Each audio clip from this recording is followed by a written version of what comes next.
నిజాం అలీ ఖాన్, నిజాం అలీ ఖాన్, నిజాం ఉల్ ముల్క్, మొదటి రాజు పేరు నిజాం ఉల్ ముల్క్. ఓకే, నిజాం ఉల్ ముల్క్ తర్వాత వచ్చినటువంటి వారసత్వాలలో మొదటి రాజు నాసిర్ జంగ్, ముజఫర్ జంగ్, సలాబత్ జంగ్. తర్వాత సలాబత్ జంగ్ తర్వాత రాజ్యానికి వచ్చినటువంటి రాజు ఎవరంటే నిజాం అలీ ఖాన్. ఇది ఎన్నో రాజు? రెండో రాజు నిజాం అలీ ఖాన్. 1762 నుంచి 1803 వరకు పరిపాలన చేస్తారు. 1762 నుంచి 1803 సంవత్సరం వరకు పరిపాలించినటువంటి నిజాం ఎవరు? ఎన్నో నిజాం? రెండో నిజాం. సరే, ఇక్కడ అంశం ఏంటంటే సార్ ఆల్రెడీ నిజాం ఉల్ ముల్క్ తర్వాత ముగ్గురు వచ్చారు కదా, ముజఫర్ జంగ్, నాసిర్ జంగ్, ముజఫర్ జంగ్, సలాబత్ జంగ్ అని అంటే వారు ముగ్గురు కూడా ఏ ప్రభుత్వం వహించలేదు. నిజాం గాని అసఫ్ జాహీల్ గాని గుర్తించబడలేదు. తర్వాత వచ్చిన రాజైనటువంటి రెండో రాజైనటువంటి నిజాం అలీ ఖాన్ ని మళ్ళీ ఏం చేస్తున్నారు? నిజాంగా గుర్తించారు. నిజాంగా గుర్తించడం అంటే ఎవరు గుర్తిస్తున్నారు? ఢిల్లీని పరిపాలిస్తున్న రాజులు మొఘలు. అంటే మొఘలు గుర్తించినటువంటి బిరుదుగా నిజాం. అంటే ఈ నిజాం అనే బిరుదు కావచ్చు, లేదంటే అసఫ్ జాహీ అనే బిరుదు కావచ్చు, ఈ రెండు కూడా వర్తించినటువంటి లేదా గుర్తింపు పొందినటువంటి రెండో రాజే ఎవరు? నిజాం అలీ ఖాన్. అంటే దీన్ని బట్టి అర్థమైంది నిజాం అలీ ఖాన్ నుంచే మళ్ళీ తిరిగి ఏమైంది? ఏం ప్రారంభమైంది? అసఫ్ జాహీ అనే బిరుదు కావచ్చు, లేదంటే నిజాం అనే బిరుదు కావచ్చు, మళ్ళీ తిరిగి పునఃప్రారంభంగా ఏ రాజు ప్రారంభించాడు అంటే అలీ ఖాన్. ఆ అలీ ఖాన్ ముందే ఉంది నిజాం. నిజాం అలీ ఖాన్ పరిపాలన కాలం వచ్చేసి 1762 నుంచి 1803 వరకు పరిపాలన చేశారు. సరే, ఇక్కడ పరిపాలన కాలంలో ఏం జరిగింది అనేది చూసుకుందాం. అయితే ఇతని కాలంలో నిజాం రాజుగా అసఫ్ జాహీలుగా పిలువబడినటువంటి వారిలో ఇతన్ని గుర్తించారని చెప్పుకున్నాం. సరే, ఇతను రాజ్యానికి ఎలా వచ్చాడు? ఇతను రాజ్యానికి ఎలా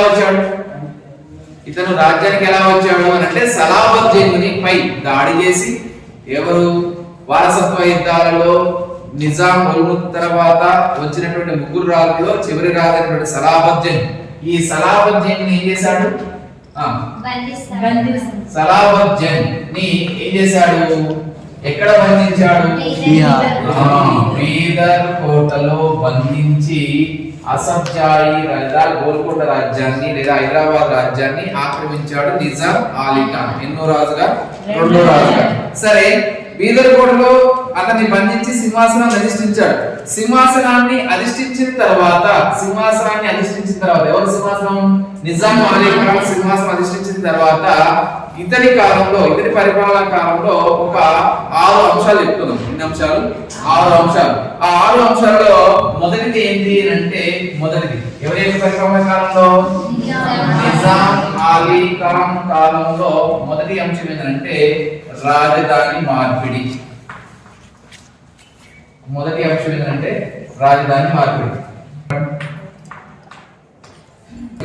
ఔరంగాబాద్. దీని యొక్క రాజధాని ఏంటి? ఔరంగాబాద్. ఎవరి యొక్క రాజధాని?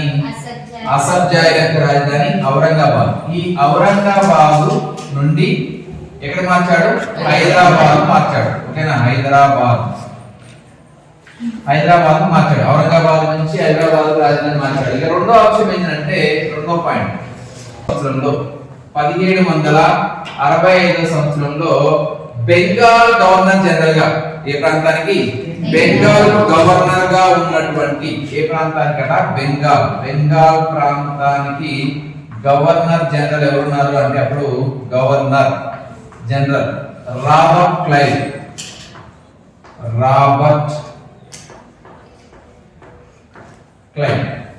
ఈ రాబర్ట్ క్లైవ్ ఏం చేస్తాడు అంటే మొఘల్ చక్రవర్తితో ఒప్పందం చేసుకుంటాడు. రెండో అంశం చెప్తున్నా, నిజాం అలీ ఖాన్ కాలంలో జరిగినటువంటి రెండో అంశం ఏంటంటే ఏం చెప్తున్నాను? బెంగాల్ గవర్నర్ జనరల్ అయినటువంటి రాబర్ట్ క్లైవ్ మొఘల్ చక్రవర్తి, అప్పుడు ఉన్నటువంటి మొఘల్ చక్రవర్తి అంటే షా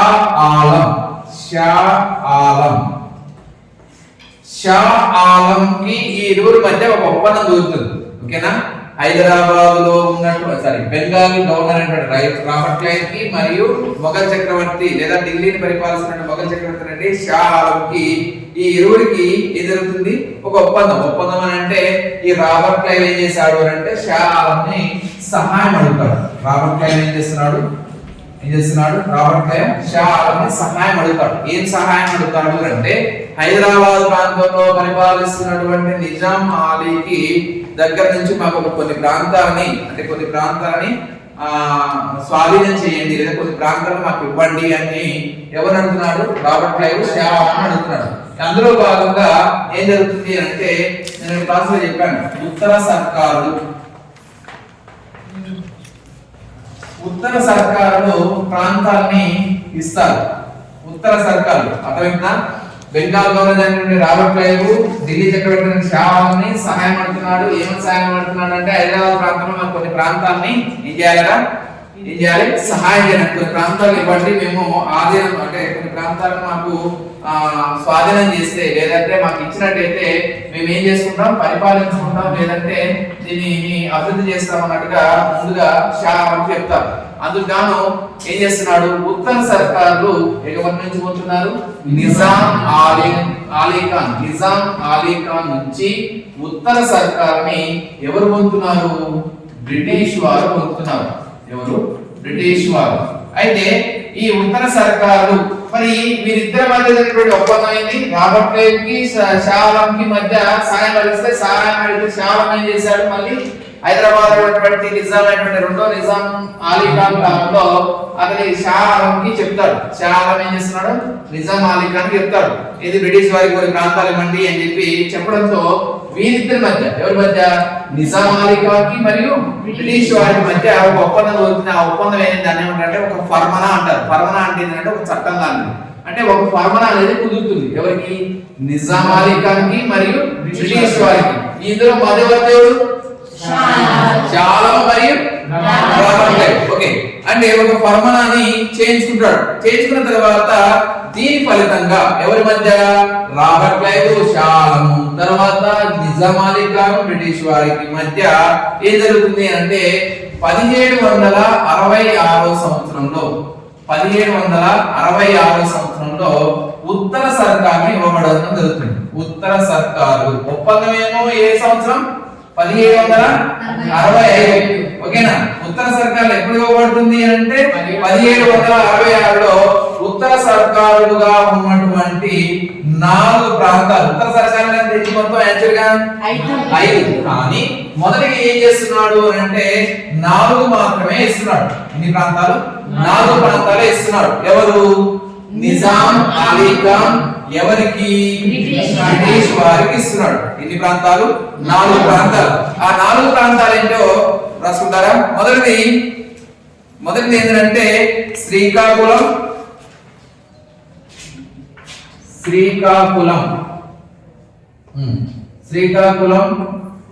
తర్వాత ఏలూరు, తర్వాత రాజమండ్రి, తర్వాత కొండపల్లి. అంతే. శ్రీకాకుళం, ఏలూరు, రాజమండ్రి, కొండపల్లి. ఎన్ని ప్రాంతాలు అయినా మొత్తం?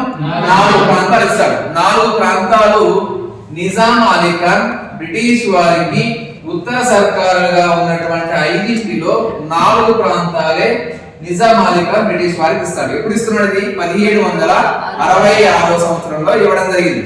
అయితే ఇక్కడ ఇంకొక విషయం చెప్తాను. వీటిని ఏమన్నా మరి ఈ 4 ప్రాంతాలు కావచ్చు, 5 ప్రాంతాలు. ఈ 4 ప్రాంతాలు ఏ ప్రాంతాలు? ఉత్తర సర్కారు. గుర్తుపెట్టుకోండి, ఉత్తర సర్కారు. కొండపల్లికి మరొక పేరు ఉంది. కొండపల్లికి ఉన్నటువంటి మరొక పేరు ఏంటంటే ముస్తఫా నగర్. ఇది గుర్తుపెట్టుకోండి, ఇది ఇంపార్టెంట్ కొంచెం. కొండపల్లికి మరొక పేరు ఏంటంటే ముస్తఫా నగర్. ముస్తఫా నగర్ అంటారు. కొండపల్లికి మరొక పేరు ఏంటంటే ముస్తఫా నగరే ఇప్పుడు కొండపల్లిగా ఉన్నది. ఓకేనా? రైట్. సరే, ఈ 4 ప్రాంతాలు ఇచ్చాడు. యాక్చువల్ గా అయితే సార్ మరి ఉత్తర సర్కారు అంటే 5 కదా అని అంటే 5, కానీ 1766లో మాత్రం ఎన్ని ఇచ్చాడు? 4. మరి ఇక 5వది ఏంటి చెప్పగలుగుతారా మీరు? Very good. ఎన్నది? 5వది ఏంటి అంటే గుంటూరు ప్రాంతం. ఐదవ ప్రాంతం ఏంటంటే గుంటూరు.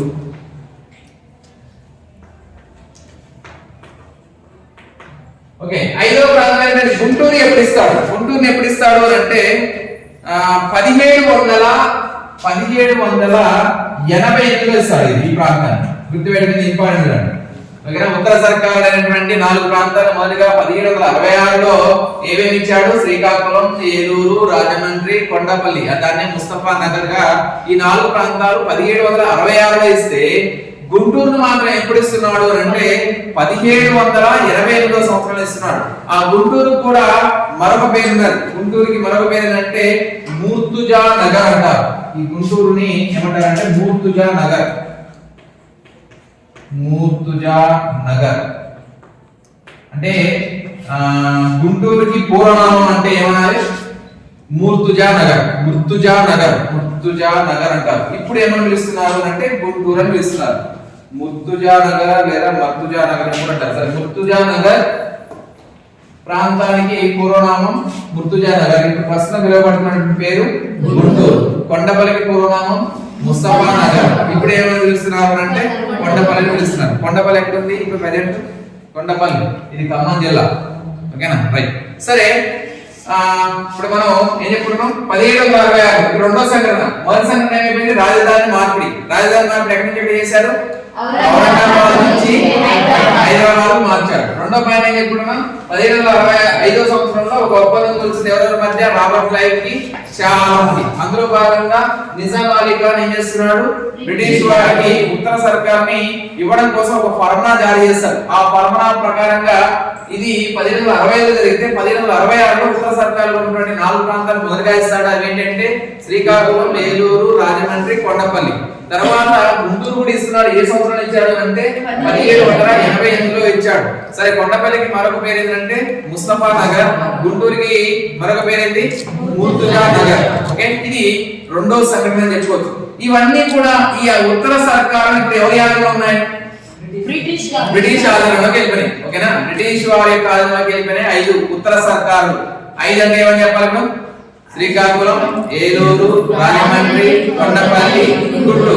ఈ 5 ప్రాంతాలు అంటే ఉత్తర సర్కార్ అనగానే ఈ 5 ప్రాంతాలు కూడా ఎవరికి వెళ్ళిపోయాయి అంటే బ్రిటిష్ వారికి వెళ్ళిపోయాయి. ఇవి ఎన్నో సంఘటన చెప్పాను? రెండోది. ఇప్పుడు మూడోది చూద్దాం. మూడో అంశం ఏంటంటే మూడో అంశం ఎవరిది? నిజాం అలీ ఖాన్. నిజాం అలీ ఖాన్ పరిపాలనా కాలంలో జరుగుతున్న సంఘటనలో భాగంగా మూడో అంశం ఏంటంటే నిజాం అలీ ఖాన్ కాలంలో ఒక యుద్ధం జరుగుతుంది. ఎన్నో సంఘటన ఇది? మూడో సంఘటన చెప్తున్నాం. అదేంటంటే 1767 సంవత్సరంలో 1767 సంవత్సరంలో సారు మరాఠులతో యుద్ధం చేస్తాడు. మరాఠులు అంటే ఏ ప్రాంతం అని చెప్పాను? మహారాష్ట్ర. ఓకేనా? మహారాష్ట్ర వారితో ఎప్పుడు చేస్తున్నాడు? 1767 సంవత్సరం చేస్తున్నాడు. ఈ 1767 సంవత్సరంలో జరిగినటువంటి యుద్ధం ఎవరెవరి మధ్య జరుగుతుంది? మరాఠులకి నిజాం అలీ ఖాన్. ఈ యుద్ధం పేరు ఏంటంటే ఖర్దా యుద్ధం. ఖర్దా యుద్ధం అంటారు. మరాఠులకి నిజాం వారికి జరిగినటువంటి యుద్ధాన్ని ఏమన్నారు అంటే ఖర్దా యుద్ధం. అయితే ఈ యుద్ధం నిజాం అలీ ఖాన్ కి మరియు వర్సెస్ మరాఠులకి జరుగుతుంది. యుద్ధం పేరు ఖర్దా యుద్ధం. ఈ ఖర్దా యుద్ధం ఎప్పుడు జరుగుతుంది?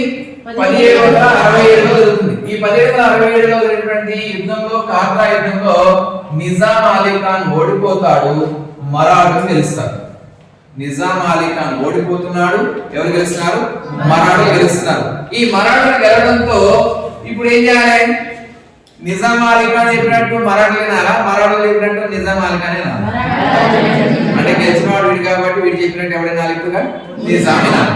అందుకు నిజాము అంటే ఈ మరాఠులు ఏం చేశారంటే నిజాం పంపరాపులు ఇచ్చారు. పంపరాపులు మీన్స్ అంటే కొన్ని ప్రాంతాలు అడుగుతారు. ఎవరి దగ్గర ఉన్న ప్రాంతాలు?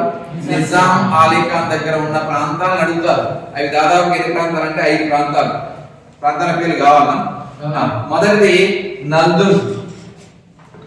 మొదటిది ఏంటంటే నల్దుర్గ్.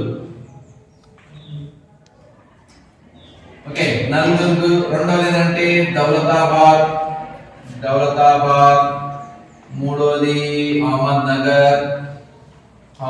నగర్, నాలుగవది బీజాపూర్. నల్దుర్గ్, దౌలతాబాద్, అహ్మద్ నగర్, బీజాపూర్. ఇక చివరిది ఏంటంటే ఐదవది బుర్హాన్పూర్. ఓకే అక్కడ చూస్తేనేమో బ్రిటిష్ వారి దగ్గర ఎన్ని రాజ్యాలు కలిపారు, ఎన్ని ప్రాంతాలు కలిపారు? 5 ప్రాంతాలు కలిపారు. నిజాం మొత్తం సాంతం నాకేస్తున్నారు. ఓకే నిజాం ఏం చేశారు? బ్రిటిష్ వారు 5 ప్రాంతాలు చేసుకున్నారు. ఇవే కాదు ఉన్నది ముందు ఉన్నది సాది. నిజాం అలీ ఖాన్ ఉత్తర సర్కార్లో ఉన్నటువంటి 5 ప్రాంతాలు Rajahmundry by, Eluru by, Srikakulam by, Kothapalli by, ఆఖరికి గుంటూరు బై. ఓకేనా ఈ 5 ప్రాంతాలు వెళ్ళింది. తర్వాత ఈ సారు ఏం చేసిండు? ఇక నేను యుద్ధం చేసి మళ్ళీ ఏం చేస్తా మంచిగా మరాఠీ సామ్రాజ్యాన్ని ఆక్రమిద్దాం అనుకున్నాడేమో. కాబట్టి కర్దా యుద్ధంలో సార్ ఏం చేశారు? నిజాం ఓడిపోయాడు. ఓడిపోయిన తర్వాత మరాఠాతో సంధి చేసుకుంటాడు. ఆ సంధిలో భాగంగా నిజాము ఈ మరాఠాలకి ఎన్ని ప్రాంతాలు ఇవ్వాల్సి వచ్చింది? 5 ప్రాంతాలు. ఇదేంటంటే నల్దుర్గ్, దౌలతాబాద్, అహ్మద్ నగర్, బీజాపూర్, చివరిగా ఏంటిది బుర్హాన్పూర్. ఈ 5 ప్రాంతాలు కూడా ఈ సారు కూలిపోయాడు. ఏ సారు? నిజాం అలీ ఖాన్. ఎన్నో నిజాం? కోల్పోయాడు. అంటే ఈ ప్రాంతాలన్నీ కూడా ఎవరికి దారాదత్తం చేశాడు? మరాఠాలకు చేశాడు. ఇది 3వ సంఘటన. నెక్స్ట్ 4వ సంఘటన ఎవరి? నిజాం అలీ ఖాన్ కాలంలో పరిపాలించబడేది ఏంటంటే 4వ సంఘటన ఏంటంటే ఇప్పుడు ఇక్కడ 3 విలన్లు తయారవుతున్నారు. ఆ ముగ్గురు ఎవరు అంటే 1790వ సంవత్సరంలో 4వ సంఘటన చెప్తున్నా. 1790వ సంవత్సరంలో ఒక కూటమి ఏర్పడింది. ఏంటంట? ఒక కూటమి. ఈ కూటమిని ఏమంటారంటే త్రైపాక్షిక కూటమి అని అంటారు. త్రైపాక్షిక కూటమి, ఈ త్రైపాక్షిక కూటమి అనేది 3 అని చెప్తున్నాను. ఆ 3 ఎవరు అంటే మొదటి వారు. ఎందుకు త్రైపాక్షిక కూటమి ఏర్పడుతుంది అంటే 1790లో ఒక కూటమి ఏర్పడుతుంది అన్నాను. ఆ కూటమి పేరేంటి? త్రైపాక్షిక కూటమి. ఈ కూటమిలో ఎవరెవరు ఉన్నారు? త్రైపాక్షిక అంటే ఎంతమంది? త్రై అంటే 3 అంటే 3 కూటములు. ఈ 3 కూటముల్లో ఇక సారు ఆల్రెడీ ముందే ఉంటాడు. ఏ సారు? నిజాం. ఓకేనా నిజాం అంటున్నా గుర్తుపెట్టుకోండి. ఇక మన లెసన్ మొత్తం నిజాం వస్తుంది. 2వ నిజాం, 3వ నిజాం, 4వ నిజాం పేర్లు ఉంటాయి కానీ ఇక మనం షార్ట్ గా చెప్పాలి. మొదటి వాడు ఎవరు? నిజాం. నిజాం ఫ్రెండ్ ఎవరు? నిజాం ఫ్రెండ్ ఎవరు? నిజాంకి వచ్చి సార్కి మంచి బంపరాంపలు ఇస్తుంటారు. ఎవరు? బ్రిటిష్. ఫ్రెండ్ కాదు, కాకపోతే నేను జస్ట్ అని చెప్తున్నాను. బ్రిటిష్ వారు. ఇక నిజాం ఎవరి చేతిలో ఓడిపోయాడు? మరాఠీ. ఓకేనా రైట్. ఈ 3 కలిసి ఒక కూటమి ఏర్పడుతున్నారు. 3 కలిసి కూటమి ఎందుకు ఏర్పడుతున్నారో చెప్తారు. ఓకేనా త్రైపాక్షిక కూటమిలో ఎప్పుడు జరిగింది? త్రైపాక్షిక కూటమి ఏ సంవత్సరంలో? 1790వ సంవత్సరంలో ఒక కూటమి ఏర్పడింది. ఆ కూటమి పేరు త్రైపాక్షిక కూటమి. ఈ కూటమిలో 3 ఉన్నారు. ఈ 3 ఎవరంటే నిజాం స్నేహితుడు. బ్రిటిష్ వారు నిజాంకి విరోధైనా ఓడిపోయినారు కదా. ఈ 3 కలిసి ఏం చేద్దాం అనుకున్నారంటే ఒక రాజ్యం ఏం చేద్దాం అనుకున్నారు. ఒక రాజ్యం అంటే మైసూర్ ప్రాంతం ఇది దాన్ని కలుపుతున్నాం అనుకున్నాం. మైసూర్ ప్రాంతాన్ని పరిపాలించిన రాజు అంటే టిప్పు సుల్తాన్ రాజు పరిపాలన చేస్తున్నాడు. టిప్పు సుల్తాన్ అంటారు. మైసూర్ రాజు అంటే సార్లు అంటే వీళ్ళందరూ గుమిగూడారు. అంటే 3 కూడా ఒక కూటమి ఏర్పడారు. గుర్తుగా ఏర్పడతారు. అంటే ఒక పని చేద్దామని. ఏ పని? దోచుకొద్దామని. ఎక్కడ దోచుకుందామని? మైసూర్ ప్రాంతం. దోచుకోవడం మీన్స్ దాడి చేసి దాన్ని ఓడించి దాంట్లో ఉన్నటువంటి రాజ్యాల మొత్తాన్ని ఉన్నటువంటి ప్రాంతాల మొత్తాన్ని ఆక్రమించాలనే ఉద్దేశంతో ఈ సార్లందరూ కూటమి ఏర్పడారు. నిజాం, బ్రిటిష్ వారు, తర్వాత మరాఠాలు. యాక్చువల్ గా ఉద్దేశం ఎవరికి ఉంది? వీడికి కూడా యాక్చువల్ గా బ్రిటిష్ వారికి దానం ఏం దానం? రాజ్యకాంక్ష అంటే అన్ని ప్రాంతాలని ఆక్రమించుకుని వారి దగ్గర నుంచి ఏం వసూలు చేయాలి? పన్నులు వసూలు చేసి బాగా డబ్బు సంపాదిద్దాం అనుకున్నాడు. ఇది వీని ఆశ యాక్చువల్ గా. కానీ వీని ఆశకి ఎవరు బలి చేస్తున్నాడు? మరాఠాలను బలి చేస్తున్నాడు. వీరిద్దరిని ఫ్రెండ్షిప్ చేసుకున్నాడు. అయితే ఇద్దరు ఖచ్చితంగా ఉండాలి. ఎవరు?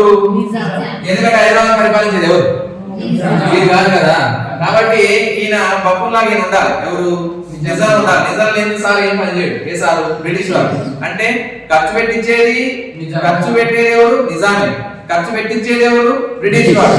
సైన్యం గాని, డబ్బు గాని, ప్రాంతాలు గాని, అధికారం గాని, పరిపాలన గాని మొత్తం ఎవరిది? నిజాందే. కానీ నిజాం ఇప్పుడు బ్రిటిష్ వారి చేతిలో నిజాం ఏంటి? కీలుబొమ్మ. కీలుబొమ్మ అంటే ఇప్పుడు ఎక్కడ కీలుబొమ్మ అయితే మనం చూసేది అదే మొత్తం. సరే, ఈ ముగ్గురు కలిసి మైసూర్ రాజ్యమైనటువంటి టిప్పు సుల్తాన్ మీద యుద్ధానికి వెళ్దాం అనుకుంటున్నారు. అందులో భాగంగా ఈ ముగ్గురు కలిసి ఏం చేస్తారు అంటే మైసూర్ మీద యుద్ధానికి వెళ్తారు. మైసూర్ మీద వెళ్ళినప్పుడు అది ఎన్నో యుద్ధం అంటారంటే మూడో యుద్ధం. దీన్ని ఏమంటారంటే మూడవ మైసూర్ యుద్ధం అంటారు. మూడవ మైసూర్ యుద్ధం. మూడవ మైసూర్ యుద్ధం. దీన్ని ఏమంటారు తెలుసా? ఇంకో పేరు కూడా అంటారు. ఏమంటారు తెలుసా? ఆంగ్లో మైసూర్ యుద్ధం అని కూడా అంటారు. ఆంగ్లో మైసూర్ యుద్ధం అంటారు. ఆంగ్లో అంటే ఆంగ్లేయులు ఎవరు? బ్రిటిష్ వారు. అంటే ఈ ఆంగ్లో మైసూర్ యుద్ధం ఎన్నోది? మూడో యుద్ధం వెళ్తున్నారు. అంటే మొదటిది జరిగింది, రెండోది జరిగింది, మొత్తం నాలుగోది కూడా ఉంటుందిలేండి. సరే, ఇప్పుడు మనం చెప్పిన టాపిక్ ఏదైనా మూడోది, అవన్నీ చెప్పడం టైం లేదు. సరే, మూడవ మైసూర్ యుద్ధం. మూడవ మైసూర్ యుద్ధం ఎప్పుడు జరుగుతుంది అని అంటే ఇది ఇంపార్టెంట్. 1790 నుంచి 92 వరకు జరుగుతుంది. 1790 నుంచి 92 సంవత్సరాల మధ్య ఈ యొక్క మూడో మైసూర్ యుద్ధం లేదా ఆంగ్లో మైసూర్ యుద్ధం జరుగుతుంది.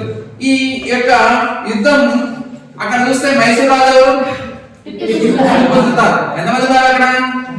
ఒకడే ఉన్నాడు. ఓకేనా? మైసూర్ ఎవరున్నారు? ఒకటే రాజు.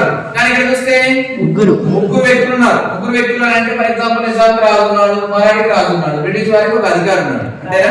రైట్. అంటే మొత్తానికి ఈ ముగ్గురు కలిసి ఏం చేస్తారు అంటే వారి మీద దాడికి వెళ్తారు. ఓకేనా? అయితే ఈ ముగ్గురులో దాడికి వెళ్తే ఇది ఆటోమేటిక్ మనకు తెలుసు ఎవరు గెలుస్తారు. ఈ త్రైపాక్షిక కూటమైనటువంటి ఈ కూటమి గెలుస్తుంది. ఏ కూటమి? నిజాం, మరాఠీ లేదంటే బ్రిటిష్ వారు. ఈ మూడు కూటములకు సంబంధించినటువంటి వారిలో నిజాం రాజైనటువంటి నిజాం అలీ ఖాన్, తర్వాత బ్రిటిష్ అధికారి కార్న్వాలిస్ ఉంటాడు, తర్వాత మరాఠా యొక్క అధికారి పాల్గొని మొత్తానికి మైసూర్ రాజైనటువంటి టిప్పు సుల్తాన్ ఓడిస్తారు. ఓడించిన తర్వాత ఇందులో విజయం ఎవరు గెలుస్తుంది? ఎవరు గెలుస్తుంది? త్రైపాక్షిక కూటమికి వహిస్తుంది. అందులో లబ్ధి పొందింది ఎవరు? లాభం పొందింది బ్రిటిష్ వారే. అయితే రాజ్యము, సైనికులు మొత్తం కూడా ఎవరిది? నిజాం. ఓకేనా? రాజ్యం ఏంది? ప్రాంతం ఎవరిది? అసబ్జాల్ అంటే నిజాం వారిది. సైన్యం ఎవరిది? నిజాం సైన్యమే. అంటే ఈ యొక్క ఫలితం మొత్తం ఎదురు రావాలి. కానీ బ్రిటిష్ వాడు లబ్ధి పొందింది. ఎలా లబ్ధి పొందాడు అని అంటే వచ్చినటువంటి దాంట్లో అంతా తీసుకొని నిజాంకి ఏం చేస్తాడు అంటే ఒక 4 ప్రాంతాలు ఇస్తాడు. చూడండి, ఇక్కడ చూడండి, గమనించండి. పరిపాలన భాగంగా అంటే యుద్ధం ఫలితంగా ఎవరు? బ్రిటిష్ వారు గెలిచారు. అంటే త్రైపాక్షిక కూటమి గెలిచింది. ఈ త్రైపాక్షిక కూటమి గెలిస్తే ఏం చేయాలి? ముగ్గురు సమానంగా ఏ వచ్చినా సరే, అది బంగారం కావచ్చు, డబ్బు కావచ్చు, ప్రాంతాలు కావచ్చు, ఏం చేయాలి? సమానంగా పంచుకోవాలి. కానీ బ్రిటిష్ వాడు ఏం చేస్తాడంటే నిజాంకు పంపరాపరిస్తున్నాడు. ఏం పంపరాపర అంటే అది తీసుకోరా అని చెప్పి ఒక 4 ప్రాంతాలు ఇచ్చాడు. ఆ 4 ప్రాంతాలు ఏంటంటే కడప, కర్నూలు, తర్వాత అనంతపురం, తర్వాత బళ్ళారి. ఈ 4 ప్రాంతాలు ఎవరికి ఇస్తున్నారు అంటే బ్రిటిష్ వాడు ఎవరికి ఇస్తున్నాడు? నిజాంకి ఇస్తున్నాడు. ఓకేనా? ఈ యుద్ధ ఫలితంలో ఈ యుద్ధంలో బ్రిటిష్ వారు గెలిచినందుకు గాను బ్రిటిష్ వారికి సంతోషం వచ్చింది, ఆనందం కలిగింది. ఈ ఆనందంలో ఈసారి బ్రిటిష్ వారు ఏం చేస్తున్నారు? నిజాంకి 4 ప్రాంతాలు గిఫ్ట్ గా ఇస్తున్నాడు. గిఫ్ట్ గా మీన్స్ అంటే సంతోషం కొద్ది 4 ప్రాంతాలు నేచురల్ ప్రాంతాలు ఎవరి?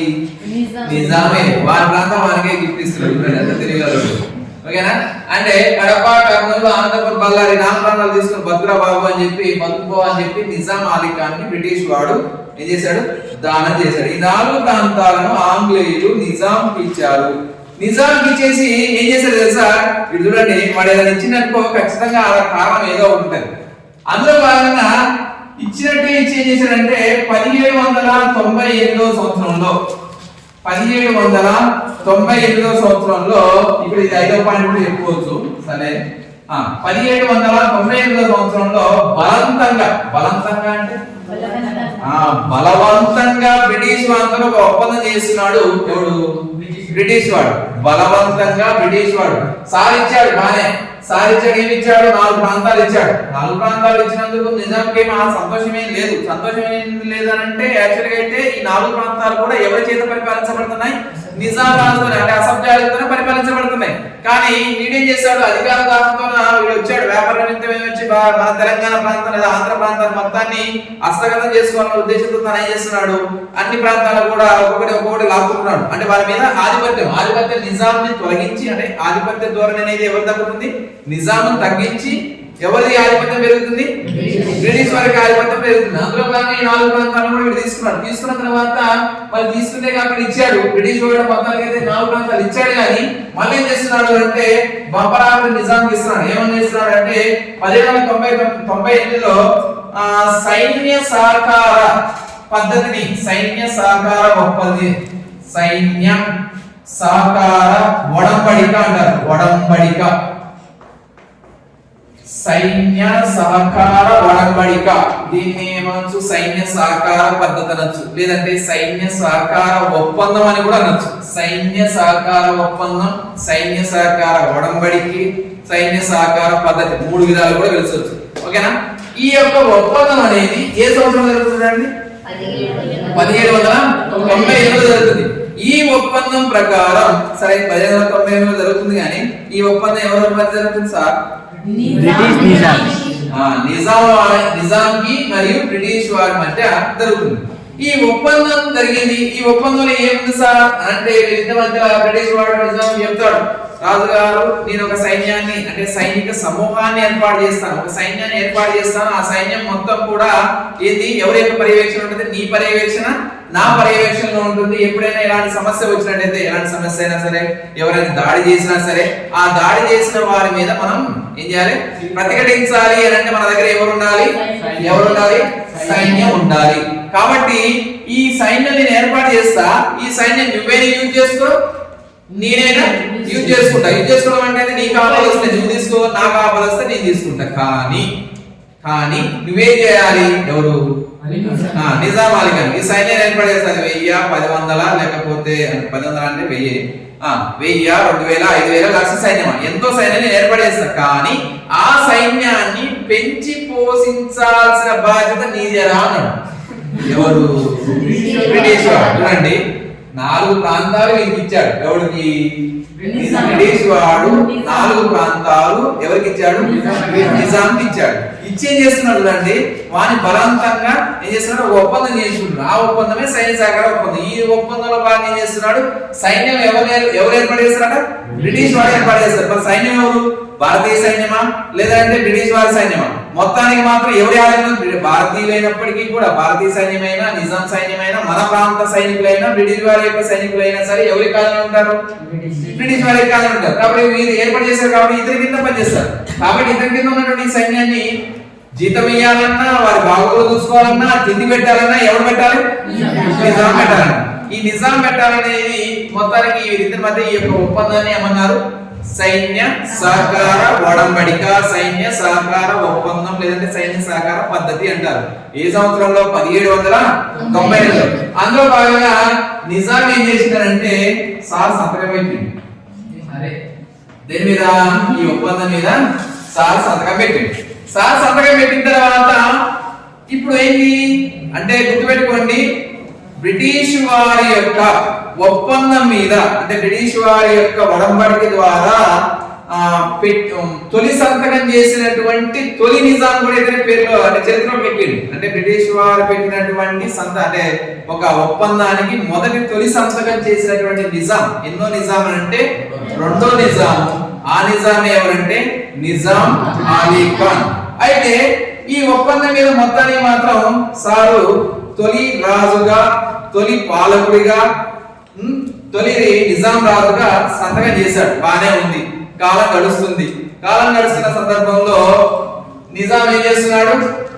కక్కలేక మింగలేక, ఎందుకు కక్కలేక అంటే బ్రిటిష్ వాడు చెప్పింది వినాలి.